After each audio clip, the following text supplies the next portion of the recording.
At narito na naman ang mainit na balita mula sa mundo ng politika. Isang controversial na balita ang umabot sa mga mata ng publiko matapos aminin ni Zaldico sa korte ang kanilang sabwatan sa katiwalian na kinakasangkutan ni President Coutinho Norte Jr.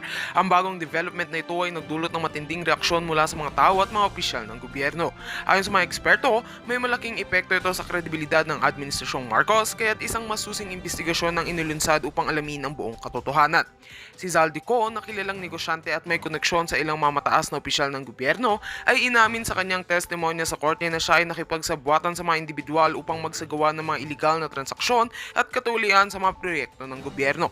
Ang pag-amin ni Ko ay nagbigay daan para sa isang masusing investigasyon kung saan tinitignan ng mga otoridad kung may kasangkot sa mga opisyal mula sa pamahalaan kabilang na ang ilang miyembro ng Administrasyong Marcos. Ayon sa mga detalye ng kaso, ang mga katulian ay may kinalaman sa malalaking kontrata at proyekto na isinagawa sa ilalim ng kasalukuyang administrasyon. Binanggit ni Ko sa kanyang pahayag na ang proyekto ay pinondohan gamit ang mga pondo ng bayan, ngunit ang mga pondo ay umano'y ibinulsa ng ilang tao sa gobyerno kapalit ng kickbacks. Nagdulot ito ng malalim na pagkabahala mula sa mga mamamayan at mga sektor ng lipunan na nag-aalala sa kalagayan ng mga pondo ng gobyerno.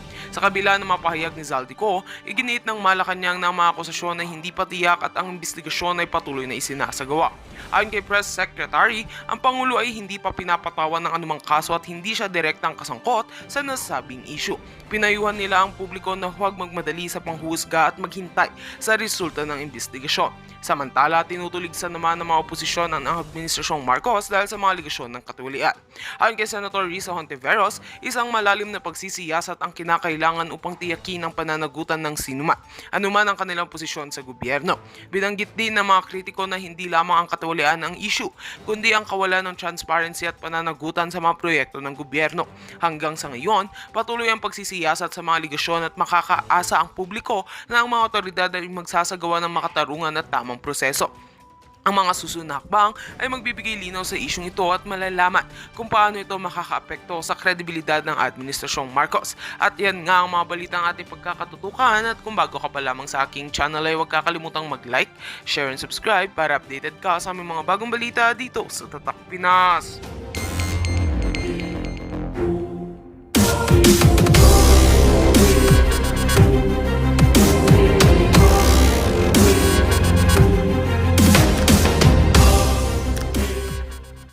Putang ina ka, Lisa. Hanggang pumantay ang paamong hayop ka. Bukas makalawa, malulunod ka sa alak at hindi ka na makahinga sa lahat ng pambababoy nyo sa bansang Pilipinas. Ito ang maliwanag na 4 na kasong harassment. Harassment, pananakot, panggigipit,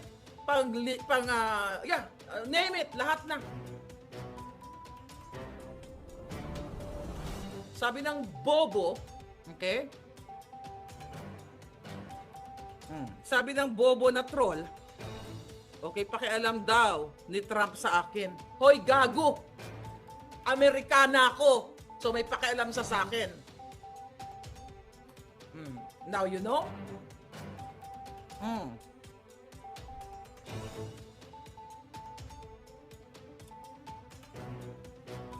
Ang daming padala nila sa tanas, ah.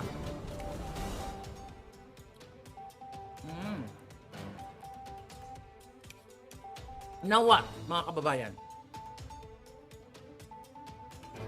Sabi ni Bebs, huwag tayong umasa mga Duterte, dapat taong bayan ang gawa. Di kikilos maibalik natin ang mga Duterte. Sabi ko nga sa inyo, this is not about Duterte. This is about you, Filipino people. This is about you. Dumagsa po sa veteran sa mga tao. Yeah, dumagsa kayo. Imagine niyo, di ba? Ang ginagawa, you know, inaano nila na hindi daw bawal daw ang ginawa ni Inday, na siya ang nagre-represent as legal counsel ni Atty. Zuleika, 'di ba, nung sinamahan ni Inday doon sa sa center na 'yon, sa detention na 'yon, mga kababayan, binabaliktad ng mga buwaka ng inang mga politiko ni Chua na si Inday pa ngayon ang nag-violate ng Constitution. Na sinasabi niya na hindi, na prohibited ang lugar na yon para sa kanya. Pumayag na nga sila na ibisitahin, eh. Di ba? Tapos mga kababayan, binabaliktad nila lahat na si Inday ang may kasalanan, bakit pumupunta-punta siya doon. Hindi naman dapat siya pumunta doon. Mga palangga, pero nakalimutan nyo na ang pag-contempt nila kay Atty. Lopez ay illegal o unconstitutional. Dahil ang pag-contempt ni Franz Castro ay pinlano ng mga putang ina para pahirapan ng isang abogado. Dahil hindi nila kaya ang utak ng isang abogado, kaya pangbangag ang ginawa nila, kinontempt nila at gusto pa nilang ilipat sa koreksyonal na wala namang kaso o hindi convicted na katulad nila. So yan mga kababayan ang ginagawa ng mga bangag na ito. Dahil gusto talaga nila kami isa-isahin. Inuuna na ako ng mga putang inang yan. Inuuna na nila ako, sinubukan nila sa isang kaso, akala nila matakot ako. Kaso lang, case dismissed. Pangalawa, tingnan natin. Siguro yung isang kaso, yung kay Quiñones, na sinabi ko na siya ay scammer based on that report. Eh, totoo naman. Inimbento ko ba yun? Actually, hindi ko nga opinion yun eh. Scammer based on the article na nasa media. Yan po ang mga nireklamo nila. Mga kaibigan ni Lisa yan, sa siguro November pala. Baka November 25, 26, meron na tayong update yan. Yung kay Robles, nasira daw ang kanyang reputasyon, sinira ko daw. Ang putang ina mo, nasa LRTA ka pa lang, na-charge ka na sa kasong graft and corruption. Putang ina, kailangan ko ba bang sirain ang puking ina mo na sira ng pangalan mo? O ngayon, alam mo na, at sinasabi mo na yung asawa mong puking ina ka, na private, nasa private life at dinadamay ko, ay putang ina, nagkamali ka, nakakuha ko ng article na ang asawa mo ay ginagamit ang opisina ng PCSO para kunyari magbigay-bigay, mag-charity-charity. Yan ba, putang ina, ang ayaw sa public life? Yan.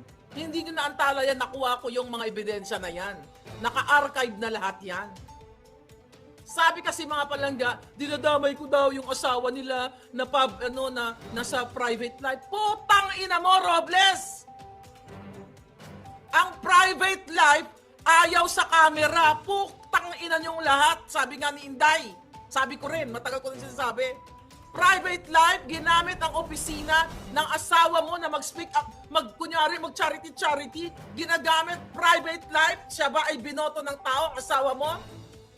Noong June 12, araw ng Independence Day, burahin nyo yan dyan, na-archives ko na yan, na-present ko na actually sa pag-file ng case. Yan, alam nyo na yan, by now, nakita na yun ang abogado mo. Sinasabi nila kababayan, mga kapalangga, ito, you have to know. Mga palangga, sinasabi noon na ang mga reklamo nila, si Marica, ito si Boljaquera, na dinadamay ang kanilang dinadamay ang kanilang mga asawa kasi nasa private life. Putang ina nyo! Kung private life ang asawa ninyo, bakit kayo kasama dyan sa mga gatherings ng mga public? Hoy, Robles! Puro the Robleses. Ang reklamo niya kasi nakalagay doon nang sinasabi ko na mga putang ina yung mga kawatan, ang kiniklaim niya, the Robleses. Ulul! Ang sinasabi kong they o putang ina nila, hindi ang pamilya mo, kundi ang buong kawatan na gobyerno ni Bangag Jr. Yan! Huwag mong iti-twist. Nandiyan pa rin yan sa nandiyan pa rin yan, nakakasalukuyan. PSB, alam ko yan. Ayaw lahat kami kakasuhan. Lahat kami ng kanilang lahat kami na nagsasalta dito. Yan, kailangan nyo malaman. Putang ina, mga kababayan. Ang sabi ni Marlica, dinadamay ang asawa namin, private life. Putang ina, bakit mo ginagamit ang pondo ng PCSO para mag-arte ang asawa mo? Magbigay-bigay, kunyari, public, ano ba siya? What do you call it? Dan palang bangag na kayong lahat. Ang tinatanong ko, saan kayo kumukuha ng pera ng kaban ng bayan, mga magdanakaw kayong lahat? Bakit kayo nagpapatayo ng mga bahay, luxury parties, milyon-milyon na pakain sa aso, pakain sa aso, party ng aso and everything? Pera ng bayan ang tinatanong ko. Hindi yan chismis. At sinasabi mo na sinisira ko reputasyon, kailan pwedeng, masisira pa ba ang isang sirang-sira na pamilya na nakasuhan ka, meron kang ang warrant of arrest? Diba? Ang sabi ko nga doon, na-fix lang. O, nalusutan mo kasi walang fair trial. Tulad ng Lotto. Nasaan na ang thorough investigation? Nasaan na ang, anong tawag dyan? Executive session na sinabi ni Tulfo na papangalanan ko sinong mga nananalo. Sino ang nanalo na 433 winners? Putang ina mo, Robles, inamin mo mismo na pinagpalit mo ang picture ng kamiseta doon sa winner. Tapos down fact, nilupak. Putang ina, magrereklamo kayo na nasira ang reputasyon nyo. Ilang milyong tao ang naghihirap dahil sa kaputahan ng mga pukinang ina nyo. Ngayon, yung mga kakilala ko na, Marlica, nagmumura. Putang ina. Ay, si Marlica, kakilala natin yan. Ganyan-ganyan, pero grabe yung mura niya. Putang ina mo, putang ina nyo lahat. Nasasaktan lang kayo sa mura kung magdanakaw kayo. Pero kung kayo ay pareho ng sentimiento kung Pilipinong nagugutom, hindi makabili ng bigas and everything, sa pagnanakaw ng mga putang inang ito, hindi kayo masasaktan. Sa halip, it's music to your ears, mga kababayan. Asa na? May toro, may tamang investigasyon ba ang 433 winners? Ang paggasta sa pondo ng PCSO, ang paggasta ng mga confidential funds, si Zaldico, ni Tambalostos, meron bang investigasyon? Meron pa bang batas ang Pilipinas? Magising kayo. Sino si Maharlika? Meron ba silang threat dahil tatakbo akong presidente? Wala. Mayroon bang threat sa kanilang political agenda na si Maharlika ay tatakbo sa Bicol? Wala. May threat ba na si Maharlika ay tatakbo sa Leyte, mga kalaban ni Romualdez? Wala. Pero bakit? Ito ang ginagawa nila kay Maharlika. Sinusubukan nilang patahimikin at gusto pang gurgurin to shut down yung bunganga ko, to shut my mouth, para hindi nyo na malaman kung ano ang kaputahan, kasinungalingan, pagnanakaw ng mga magnanakaw na ito. Yan ang purpose na yan. Dahil ang nagdakalaban-laban lang naman sa mundo ng politika, yung may political, what you call it, political agenda or pangarap na gustong maging mayor, governor o kung ano pa man. Ako, may political agenda ba ako? Wala. Pero bakit gusto nila akong tagdarin bakit tinagtad nila ako ng kaso at nag-fabricate sila ng mga address sa number 1962 Pasig? Kahit lahat, kamag-anak, kaibigan ko nakikinig ngayon, alam nila na never ever akong tumira sa Pasig. Kahit sa ang Pasig, iniisip ko, may nag-address ba ako sa Pasig? Wala. Ang tinirhan ko lang, yung araw ng yung lugar ng kapanganakan ko, Maynila.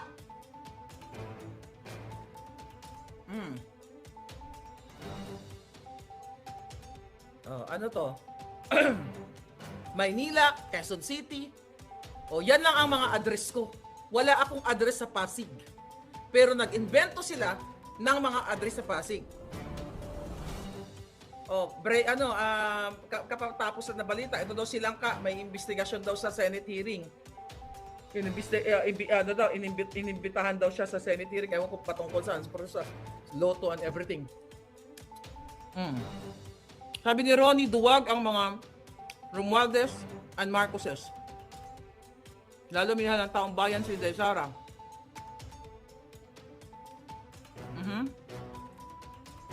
Sabi ni Mamelba, why they don't check those corrupt people and why spying a good people and not... Exactly, madam. Bakit hindi nila i-exert ang effort o ang resources ng gobyerno? Well, Palangga, Melba, hindi nila gagawin yun dahil sila mismo magnanakaw. So they're not gonna do that, darling, Palangga. You are the voice of the people, sabi ni Si Morales. Thank you, Palangga. I am the voice of the people.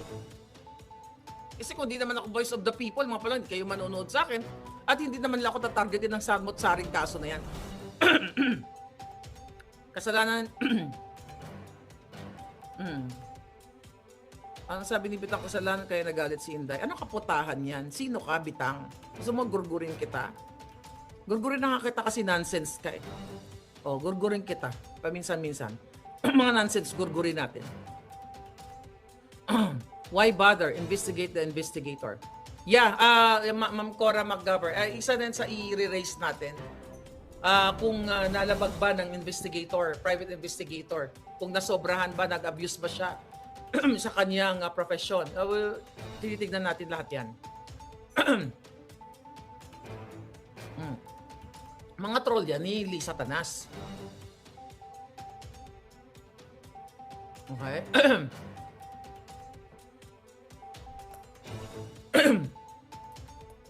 Yan yung sinasabi ko sa inyo. O ayan, si Roblesol papatawag. Ewan ko, baka hokus-pokus na naman yan. Okay.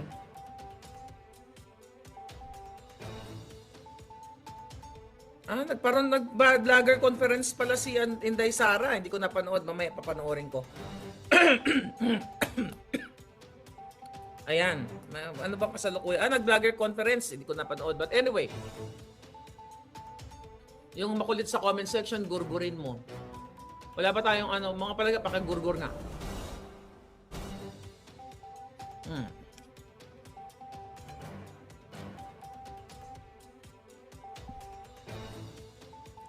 Ma'am Marlu, you're so brave, madam.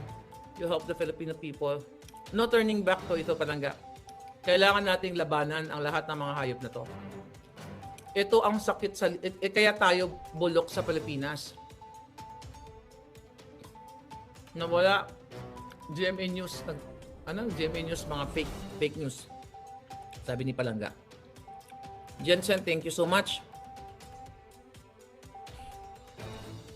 Alam nyo, ito yung problema sa atin, sa Pilipinas. Imagine nyo, nangyayari to kaya lagi kayong kawawa eh. Di ba pansin nyo sa mga sarili ninyo, takot kayo kapag congressman, ay, sorry sir. I believe, sabi ko nga naniniwala ako na inilagay ako ng Diyos dito para makita ninyo ang lahat ng kababuyan ng mga Marcos, Tambalos at Romualdez. Kasi kung nasa Pilipinas ako, patay na ako. Naging persilapid na ako. Kasi Pastor Kibuloy nga, may sariling, may pera, may helicopter. Sino ako? Hindi naman ako si Iron Woman na hindi ako natatablahan ng bala. Patay na ako sa Pilipinas. Pinapatay na ako ni Lisa matagal na katulad ni Percy Lapid. Kaya inilagay ako dito, hindi ako basta-basta nilang maharas. Kasi hindi nila matwist yung batas dito. Tingnan mo, yung unang case ko, kung nasa Pilipinas, panalo sila. Kaso dahil lumaban ako ng batas sa batas, case dismissed. Pangalawa, nilabanan ko. Pangatlo, nilabanan ko. Pang-apat, pang-lima, pang-sampu. Meron pa yan. Hindi yan sila titigil. Kasi ang target nila, para patayin ako, para patahimikin ako, wala na nga kayong maririnig, di ba? Sino ba ang isa sa mga nagsasalita na ganito, sky is the limit ng mura. Binabato ko sila ng mura. Hindi po, what you call it, defamatory ang pagmumura. Yun yung emosyon mo. At pag sinabi ko, sa tingin ko, na si Lee Satanas ay isang may sungay, isang demonyo, hindi po yan defamatory. Pag sinabi natin si Tambaluslos ay isang baboy ramo, hindi yan defamatory. Yun ang tingin mo sa kanya eh. Kaya ba nilang pangimasukan ang brain cells mo para tanggalin yung perception of your mind? Hindi. But their intention is to what? To gurgur me, takutin ako, nanginig ka na. Diba? Ano sabi ni Taning? Oh, may tutumba na vlogger. Tatagilid na vlogger, dalawang ibig sabihin nun. Tatagilid, kakasuhan, or papatayin. 2022 nila sinabi yun. Matagal na akong gustong patayin ni Lisa Tanas. Dahil para hindi na ako magsalita. Sino po ba ang nag-expose ng mga katiwalian ng mga bangag na ito bago pa si Inday Sara ay nag-resign sa DepEd? Bago natin narinig na may 19 billion na pondo para sa Department of Education na 1 billion ang natira dahil kinuha ni Martin Romualdez. Smuggling, corruption and everything. Sinabi ko sa inyo yan. Michael Ma issue, Sayarot issue, kung sino-sino pa mga issue. 2022. Kung gawa-gawa po ni Maharlika yan, o gawa-gawa ng mga informants natin, hindi yan magsastand. When I say hindi yan magsastand, hindi yan magsusurvive sa mga usapin dito, sa mainstream at sa social media, kung yan ay gawa-gawa lang. Napatunayan nyo na sa mga pag-expose, andyan si Inday Sara, no less than the Vice President of the Philippines, na ang nagsabi na putang ina mo Lisa, nagbigay ka ng sobre as bribe, di ba? Papunta dun sa DepEd. Binigay niya. Si Inday Sara nagsalita tungkol sa 19 billion na ninakaw ni Mar Romualdez. Si Inday Sara nagsalita na nasa eroplano sila, na nangangailangan si Martin Romualdez ng pera dahil ayaw maglabas ni Marcos Jr. at ni Lisa Tanas ng pera. Ginaum-um nila, parang buto lang ang ginaum-um ni Dilima na boto ni ano ba? Ni sino yun? Si Tony, Dayan. 'Di ba? So yun na lumabas na mismo. O ano, fake news pa rin ako. 'Di ba tinira ako ng ibang mga Duterte supporter, Maharlika, pinapahamak si Duterte, ganito. Putang ina, kabubuhan. Pero okay naman ngayon. At least kasama kayo sa pakikipaglaban. O, ngayon, nakinig na kayo? Ayaw niyo makinig eh. O, dahil akala nyo cheese. O, hindi. Actually, yung iba alam naman nila. Ayaw lang nila makinig sa information ko kasi nga hindi nila matanggap na ito ay galing sa kay Maharlika. Siyempre, ayaw nilang makredit ako and everything. Yung iba, natin pag-usapan din kasi galing kay Maharlika. Mga putang ina ninyo. Hindi naman kailangan ng credit dito. Kayo dito. Kayo dito ang magbebenepisyo sa mga in-expose ko. Tingnan mo, naniwala na kayo. Si Inday Sara mismo nagsabi sa inyo. Pating Okada. Sino ba nagpasabog niyang Okada na yan? Di ba ako? Dahil sa ating informante? Hindi ko yan inaako lahat dahil magaling ako. Oh my God. Paano ko malalaman yan nasa Amerika ako? The reason why, nalaman natin yan dahil sa mga informante natin. Yan ang katotohanan yan. Hindi yan dahil magaling si Maharlika. No, mas magaling kayo. Yan ang totoong chika dyan, mga kababayan. Now, nabanggit na to ni Inday. Imagine mo si Attorney Zuleika, pabalik-balik, papuntang veterans, hospital choice na kasi yung St. Luke's. Tapos, ginipit nila, binalik sa veterans. So, mga kababayan, ito lahat ay isang walang hiyaan ng gobyerno ni Bangag. Tapos, tinitwist pa nila, nagugurguri ni Inday.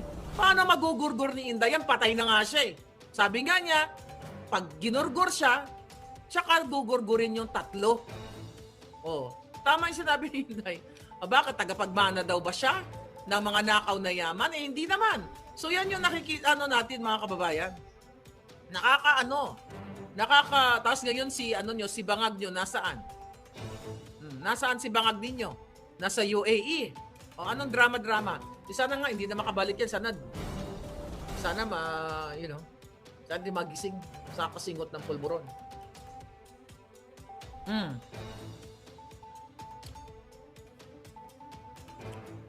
Mius Vlog, thank you.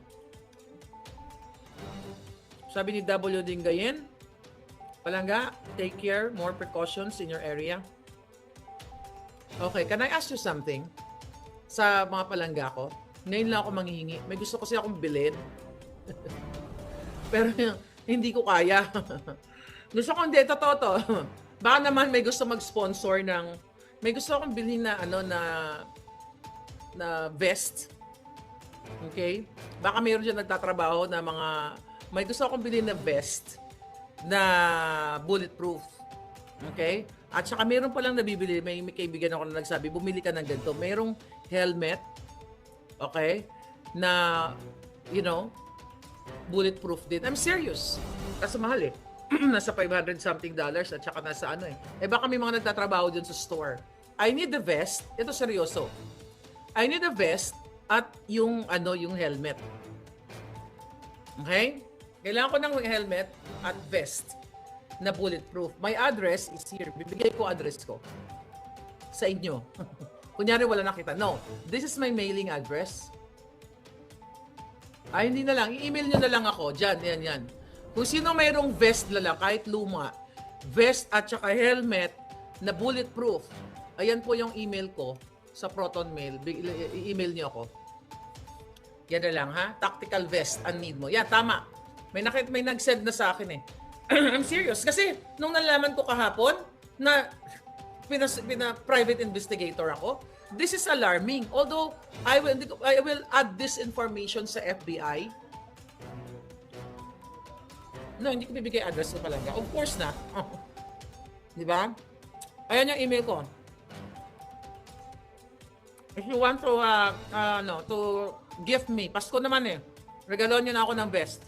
Ngayon lang ako maglalambing sa inyo.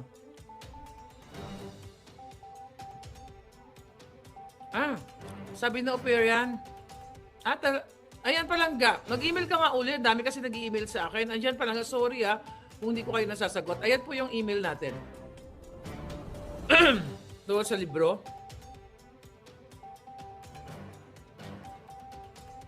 Sabi ni Joe Rose, Mixed Vlogs, nakakagigil lang. Maharlika is not a mother dragon for nothing. Sabi ni Duquesa. I love that. That's good. Sabi ni Bimonique, mga kababayan, gising na tayo. Wig will be fine. No, gusto ko talaga nung parang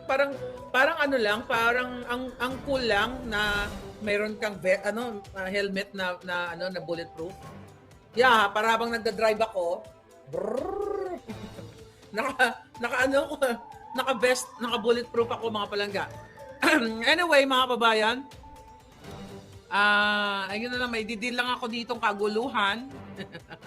May didil lang akong kaguluhan. So, I'll talk to you again later, okay? I'll be back. At sa lahat ng mga palanggana nang sumusuporta sa akin, lahat kayo, you're there. Mia's Vlog, thank you so much. But I will, lalaban tayo dito. Hindi tayo magpapatalo. I-echo nyo na yan. Na si Zaldico, si Robles, nagpa-press ko na yan, tapos na siya, sinagot ko na yan. Si Zaldico, inaantay ko yung press ko niya kung ano yung mga kasinungalingan sasabihin niya. Yan, i-attack-attack niyo yung comment kay Zaldico.